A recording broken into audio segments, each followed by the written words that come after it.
Christmas gifts just keep on coming because this is your Boxing Day special on the form as we look forward to what is a massive meeting out of counties. Of course, we have Wingatui and Otaki on the day as well. And that means that we rejoin Bevan Sweeney, Leith Innes and George Simon. We've enjoyed him so much, giving Leith a little bit of a hard time, that we've got to bring him back for our Boxing Day special. So let's have a look what is coming up, and we'll be starting with Pukekohe. The Group 1 Zabeel Classic will be our main feature that will be previewing the Christmas crackers, our Pukekohe 3-year-old feature preview, 2 of them on the program. Really looking forward to those. The Hazlet Stakes preview down at Wingatui, our 2023 highlights of the year, and the Boxing Day best bets to round out the show.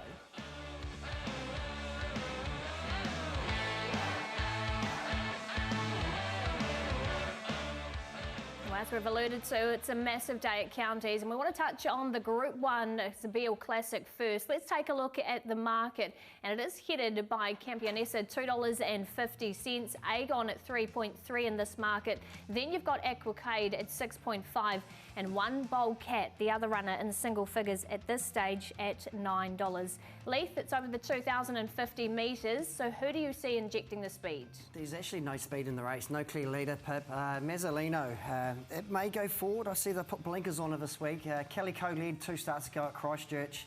But you got Gino Severini, Aquacade are going to hold a spot, and we saw Campionessa race handy last week at Te Rapa. So, look, Aegon from barrier 6, he just hopefully jumps out because it doesn't look like a lot of speed in the race.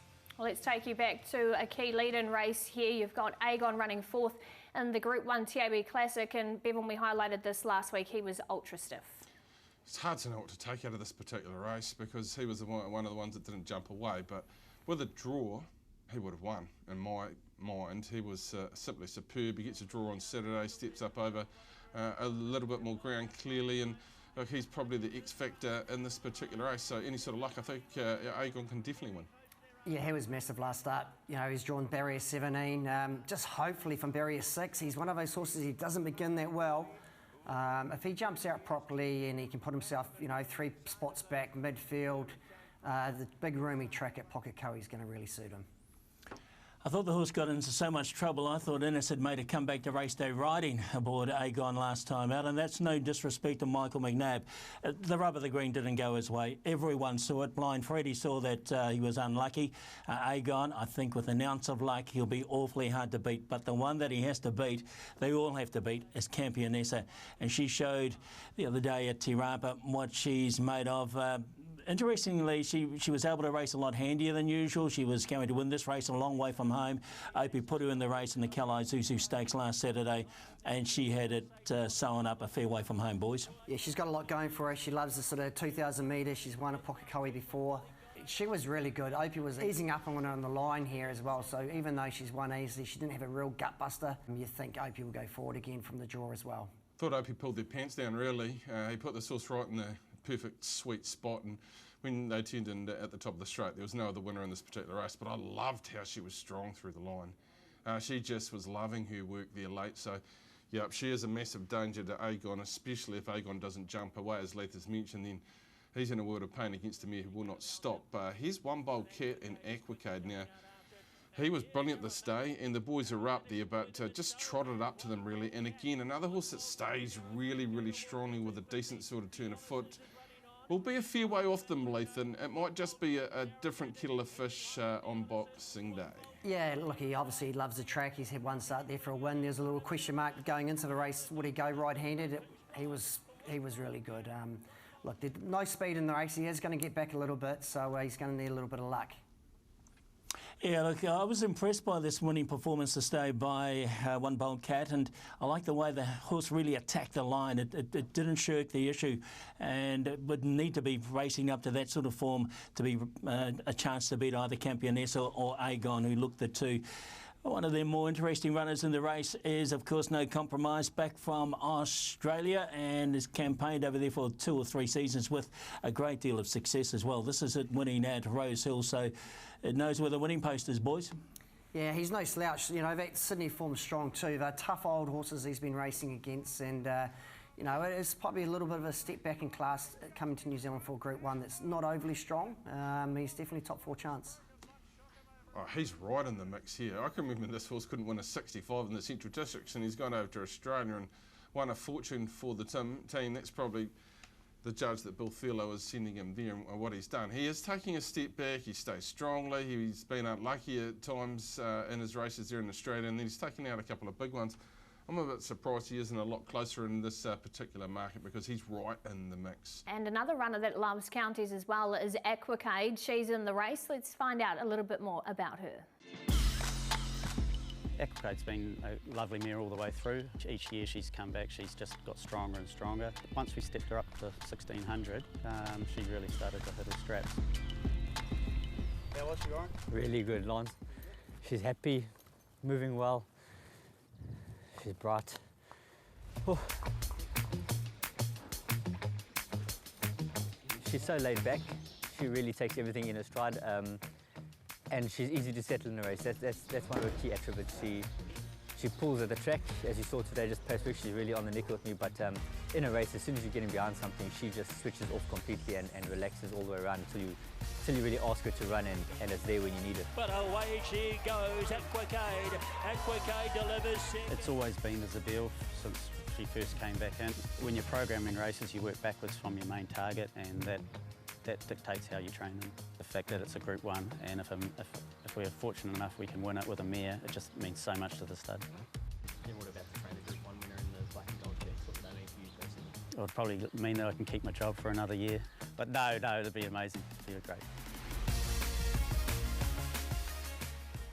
It's a great insight there. Of course, Warren Kennedy does all the work on her. He is suspended though, so Vinnie Colgan does pick up the ride. And if you want to check out that full feature, head to the TAB YouTube page. Well, that's Aquacade. There's plenty of chances. George, who's your top selection in the Group 1? No, I'm with Agon. Even though he's a second favourite behind Campionessa, we all saw what happened to him in the Group 1 down at Trentham at his last start. He'll need a bit of luck. He'll need the pace on, or he needs to begin well. And that's the key. The start will be the key for him. So, but I think if he gets away with them, he's going to be right on the back of Campionessa. I think he'll be too good for them. With you, George, actually. He's been blessed with terrible draws at times, Agon. He finally gets one on Saturday. If he can't do it on Saturday and jump and put himself in the race, then he becomes a little bit of a head-scratcher. But no one missed him at Trentham. He was massively unlucky, and expecting him to take the step up. He's a class factor in a race that has some really nice horses. Yeah, it'd be great to see him back in the winner's circle. He's been away for a little while. 2 years ago I rode him in the Zabeel Classic in Alizé, and I didn't get to run the whole way up the straight. So, look, he's got to make his own luck. He's got to begin good. Like George said, he's got to get on the tail of Campionessa. They don't look like a lot of speed in the race, but the big roomy track at Pokakohe is going to suit him. That's what the guys are liking in the Group 1. Catch the action from the team nice and early on Tuesday as well, 11:30 a.m.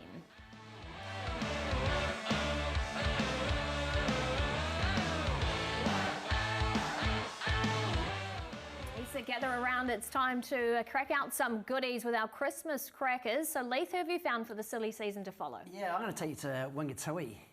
Look, I'm on watch out. She's been desperately unlucky the last couple of races. She was drawn 14 and 16, and I know it's 1,200 metres, probably not really ideal for her, but look, she's drawn barrier 4 this week, and at $4.50, I think she's a great bet. She took me down at Rickett in this horse. She's got oodles of ability, and I think they've travelled her north at some particular point this season, and that should see Watch Out being very, very competitive. She is a little bit of class. I'm going to take you to the trials. Try to find one that is just sight unseen. Yeah, this fella's sweat up. He's called Liquid Squiddies by Shooting to Win for Fraser Ed. He's a 3-year-old. Now, he's not the finished product, but when he finds out what the whole game is about, catch him. He's run really good timing. He's run 52.12.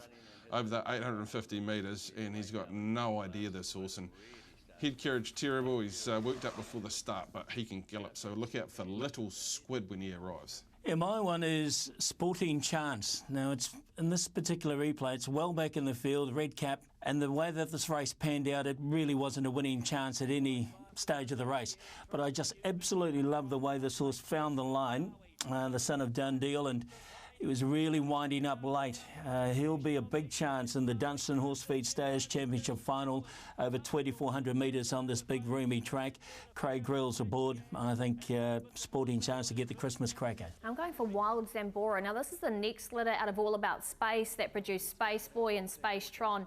He is a dog that I just think follow, put through your multis all through the summer period. He'll climb the grades very quickly. He went a slashing time here on debut. He almost went as quick as Federal Infrared and the Group 2 North Island Challenge Stakes on the same day. It's a very handy litter. There's one that goes around. It's been around on the Thursday at Cambridge as well. His brother there running second. I just think follow them, but he is the dog that looks the best out of them so far. Wild Zambora, my Christmas cracker. Leiths with Watch Out. Little Squid for Bevan as well, and George with Sporting Chance. So if you've forked out the money on Christmas presents, hopefully we can get you some back here with our Christmas crackers.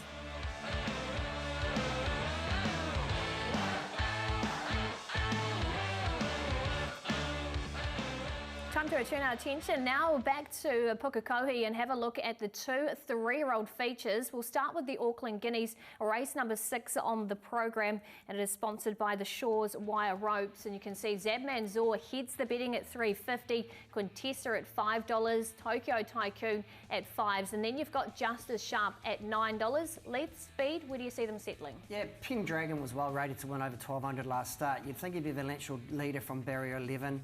Tosha 4, it's got good speed, and December's got the side winkers on, so yeah, you can see a horse like Impenda Bell, Tokyo Tycoon just landing to that midfield position. Well, you mentioned Impenda Bell. Well, let's take you back to her running second in the 1,000 guineas, and she was really brave in defeat here, Bevan.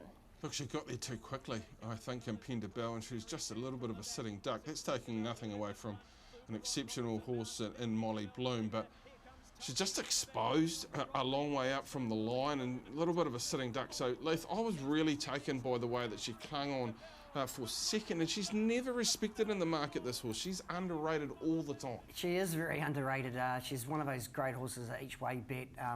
Like Tony Pike's put blinkers on her this week, and the drop back to 1,400 metres is definitely a big plus for her. Yeah, it's certainly going to be a interesting race, this, because they're all there, aren't they? They're all there ready to rock and roll, including Tokyo Tycoon, possibly the enigma in the race. He was well and truly beaten, I thought, last Saturday at Te Rapa. He loomed up on the corner, and I thought, yeah, well, the class factor will kick in, but the way that he found the line, he just battled, I thought, down the home straight. It was a head-scratching performance, but if he can recapture his 2-year-old form from last season, boys, you just cannot discount him, but he'd have to improve on what he did last week. Yeah, I thought it was okay run. He had top weight of 58.5 kilos. My mail is that he's going to be their Derby horse, Tiakau. So, you know, he's not very big, but he is bred to stay. So, look, I think the 1,400 metres, he might be the forgotten horse in the race. I thought that was quite a good effort, actually, when it's a sit and sprint, and he just got lost for a little bit of leg speed when the real pressure went on. So I think he improves massively out of that particular performance. If he gets into a race where it's truly run, which is going to be a question mark, you'd imagine, in a race like this, I think he's right in the mix. I thought Quintessa was outstanding, and she's just a real winner. I know she didn't win that race, but it was winning attitude for mine. So expecting a really good effort from Quintessa, but I don't. Yeah, look, he can put in a rough one, Tokyo Tycoon. Maybe just that race pattern didn't suit him, so I'm not counting him out. Here's a performance that I went, wow, this might be the horse. You know, Molly Bloom's been fantastic, but this was like, let's go, and off, just off in a couple of bounds. And this wasn't a weak field, but once it got there, Zabeel Zor just blew him off the racetrack and galloped gun barrel straight when it got to around the 300 metre mark, chasing a memory, and I'm not sure how good this horse is and where it's going to end up, but I'm pretty convinced it's going to be in a really nice race and very, very competitive. Yeah, he certainly looks like it's sort of Derby horse to me. He's a 3-year-old colt by Zabeel Zor. He's got good looks, he's well mannered. Probably the 1,400 metres a little bit short for him, but no, he's got a good gait and gate for him. Master's been riding him really well at the moment as well. Yeah, look, I like that Zabeel Zor, the start previous when he won at Tauranga. He was pretty impressive that day. He went to the next level and winning that race at Otaki, and he's going to be a live chance on Boxing Day. So another horse that I think is in this race is Justice Sharp. Now, he's a horse that He's like that horse Bevan was talking about earlier. He sweats up before his races. He gets a little bit fired up in the run. He missed the start this day. He actually dipped on landing. And he came out and blew them away. And he beat a couple of really nice horses as well for Bailey Rogerson in that race at Te Rapa. Justice Sharp, he'll give you a good sight. He'll get into the race at some stage of the race. I'm not sure how he'll be ridden tactically because he can miss the start. We saw that last time out. But if he gets a nice soft run in behind them, I think he's probably good value at $9. Yeah, actually, a bit unfair for Grandad Graham to be taking Bailey off. She did nothing wrong. She won on him. I don't know if she'll be getting Grandad many Christmas presents this year, but look, he was good. He was sweated up, and his sections in the race were good as well. It's a hot field, George, as they alluded to. So who's your bet in the race? Yeah, look, I'm staying with the Rogerson trained Justice Sharp. I've been a fan of this horse. I've been a fan of a number of these horses in this race, to be fair. As Tony Pike mentioned, it's the 2-3-year-old races on the program are outstanding races, and I think we're going to be in for a treat here. But Justice Sharp is my tip here, even though Bailey, who did nothing wrong, Graham, has been dragged for Ryan Elliott back aboard. But yeah, Justice Sharp is the one to beat. I might have to do an aftermath interview with Graham on Boxing Day, so I'm staying out of it. I'm going with Zed Manzoor. I love what this horse did at Oteki. I think it's a real talent. I know it's probably not a trip that'll suit it right down to the ground, but you don't show that turn of foot and not have really good ability. And I'm with George. These are crackers. It's going to be fun Boxing Day with the 3-year-old. Yeah, you can make a case for the whole 12 in this race. There's been a few unluckies last start. But I just like Quintessa, what I saw. I know she's on the pretty quick backup, but she's got the barrier one, Michael McNabb on. I think it's a good combination. There you go. Let's look at the first 3-year-old race. So what about race number 8 on the program? It's the Hallmark Stud 8-carat classic here. Molly Bloom, the Group 1 Guineas winner, heads the betting at $2.70. Orchestral at $3.50 in this market. Glamour Tycoon at $8. Then you've got Mary Shan at 9s, and Tulsi, who was placed in the Group 1 at $12. Goes to show the quality of this race. Leith, it's over the mile, so is there a bit more speed in this or not? There's not really, Pip. Like the maiden is Senduku. Probably looks a natural leader if it runs. It's only had the one start and it's set outside. You've got a ton of horses that are drawn out. New Millennium, Grail Seeker, Tulsi. Mary Shan should get a nice run just to mind the speed from the good gate of 2. But there doesn't look a lot of speed on paper. Let's look at the speed. Let's take you back to Molly Bloom winning the Guineas. And gosh, she was outstanding here, Bevan, coming off the pace. Well, the thing I assess this race here, there's no real excuses. There was one. I thought just as I mentioned earlier, I thought Impendable hit the front just that little bit too early, but she's rounded them up. Look, I've always had a lot of time for Mary Shan, who runs into 5th here, and I think is a very, very competitive horse. But you win a Group 1 like this, and you deserve to be at the top of the market, deservedly.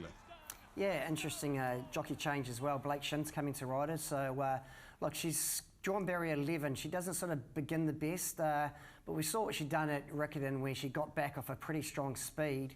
I'm not sure if they're going to get the same pace, so they may look to ride her a little bit different. They might just push her up a little bit further into the mid-forward position. Really looking forward to the 3-year-old fillies strutting their stuff, boys. And, of course, Molly, well, she goes into it with the 1,000 guineas under her belt, and she won so well that day. She's got to be a live chance once again. There are a couple of nice runs in behind her as well. One horse that's in there that's a definite chance is Orchestral. Ran second behind a very, very nice horse last time out and really did push Lupo Solitario right to the line. She's a filly with plenty of upside as well. I'm sure she's taken natural improvement out of this run this particular day. And Lupo Solitario isn't too far off our top 3-year-old in the country. Yeah, she didn't get beat by much, did she, Jaws? Like she was going into that race without a trial as well, so she probably had natural improvement. Warren Kenney's he's missed out on a good day's riding. He's given a lot of his good rides to Vinnie Colgan, and I'm pretty sure Opie was pretty happy when Roger asked him to ride the filly this week. Very, very good horse. Since I started hosting, I thought this one's earmarked for some very, very serious sort of company, and it proved that in behind Lupo Solitario at its most recent performance. This for a rough one and early, but I think I've got this horse back in really good form and expecting a very competitive run on the basis of that. George, once again, who have you found on top? I've gone for Mary Shan. I thought she didn't have all favours in the 1,000 guineas down at Riccarton, and prior to that she had no favours whatsoever in the race at Pukekohe Park. So I think she's due a winning run, a winning turn, and a bit of luck, and I think if she gets it, she's going to be awfully hard to beat, around about the $9 mark. Molly Bloom did it at Riccarton. I sort of expect that she can do it again at a run on Boxing Day, and this is another race that will lead us towards the Karaka 3-year-old million of course. But Molly Bloom, hey, she's won the Group 1 and she was outstanding that day, so with you. Yeah, certainly it's got Group 1 quality in this fillies field. Look, orchestral, she's got a tricky gait, she gets back and doesn't look like a lot of speed, but I think the Opie Blossom Magic could just help, and look, she's a lovely big type as well. And as Bevan mentioned, it is the main lead-in, of course, to the Karaka Million 3-year-old over the mile. And here's a look at the market. Molly Bloom at $4 currently. Then you've got Lupo Solitario at $5. Tokyo Taiko, now he's $7. He is boosted with the TAB at $8 if you like him. Quintessa at $7 and Orchestral at $10. That's a look at the 2 3-year-old features on Boxing Day, races 6 and 8. Don't miss the action.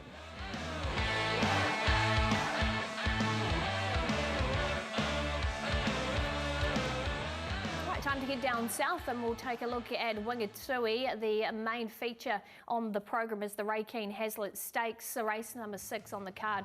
Watch Out, favourite at $4.50. The Radiant one at $5.5.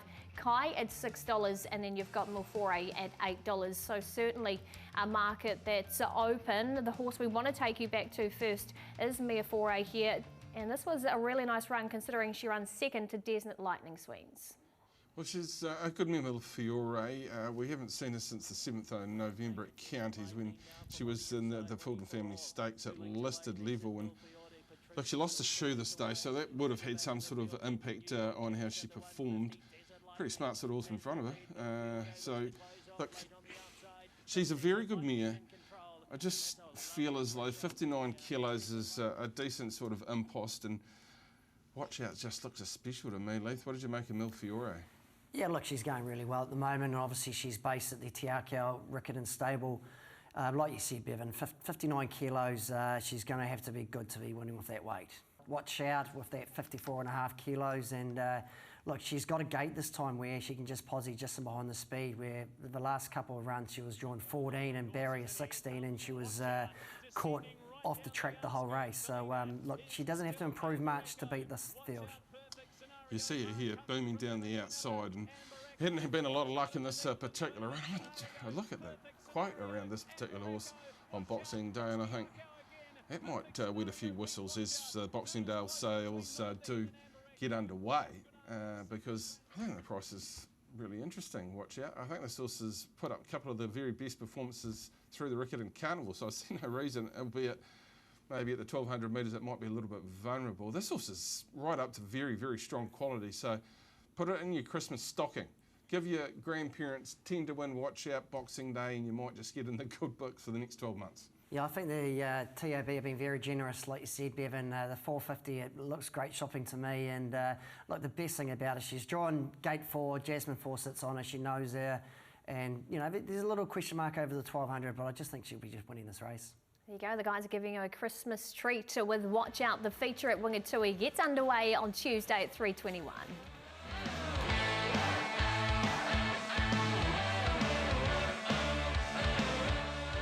Well, we're going to touch on our 2023 highlights now, and we have to start with you, Leith. What was your highlight of the year? Look, I think it was last Saturday. I know it was, you know, Opie Blossom's riding 2,000 winners. Look, he's a great mate of mine. Look, he's had his ups and downs. We all know he struggles with his weight. He's lucky he's got the Te Akau stable behind him, but Te Akau are actually lucky they've got Opie Blossom. Look, he's a fantastic jockey, as we all know. Look, he's on 98 Group 1 wins. It's going to happen very soon where he cracks that 100. But then you had Damien Oliver coming out and winning his last 3 races at Ascot in Perth. just for fairy tale stories, Pip. You know, Damien Oliver, you will not get a better ride than that. It was nerves of steel. Absolutely, and George, you must agree. I mean, you got to call, obviously, Opie home in his 2000th win, and that was a fantastic highlight. What was your highlight for the year? From a personal point of view and purely selfish point of view, it was undoubtedly Denby Road winning the Cambridge Breeders' Stakes at Te Rapa. He's a big boy. He's over 17 hands, this horse, the horse that we bred, of course, Marianne and I. But halfway down the home straight, he looked about 3 times that size to me.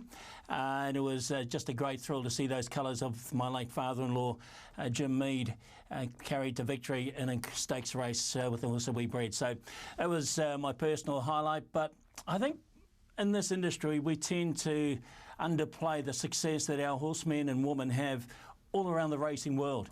And when I look back over the last 12 months, I think that the most satisfying thing and the thing that gives me the greatest sense of pleasure is being involved in this industry that throws up names like Tiako, David Ellis, the juggernaut machine that is Tiako, but also across the Tasman we've got jockeys of the calibre of James McDonald. We've got a trainer originally from Foxton who's rewriting the record books in Australia, in Chris Waller.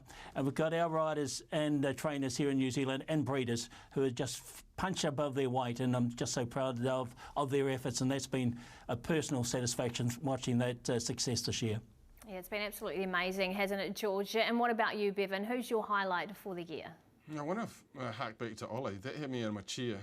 Winning the last 3 rides on his last day of riding in front of that crowd, and the call was amazing. Like you said, the racing gods have spoken in the head, but that ride just summed him up. And I know J10 and Hutchie and those guys were involved in Moonamik, so that was a pretty cool moment to be watching. And like, we salute a champion because he's a freak of a rider. I'm going to go with just the best racing performance, the one that made me get out of my chair and the hair stand up on the back of my neck, and that was Imperatrice Fresh at the Valley. When she went past Giga Kick like he was standing still, I thought, wow, there's a jet. She is a jet. I think she's just been named as the 3rd best horse in the world, Imperatrice, and she's got plenty more to do as she heads into the autumn, but I just thought that was special and one of the better racing performances I've seen. Yeah, I have to agree, Bevan, and I have to agree with Ollie as well. That just got goosebumps, I think, watching that call at home. And look, I have to stick with my Greyhound Code as the best for my highlight, and it's Grandview Ace. Not only her win, but it's more about her trainer, Bob Pringle, his first runner in a Group 1. He bred this greyhound, he owns this greyhound, and he trains her. And at his grand old age, he picked up his first Group 1 winner.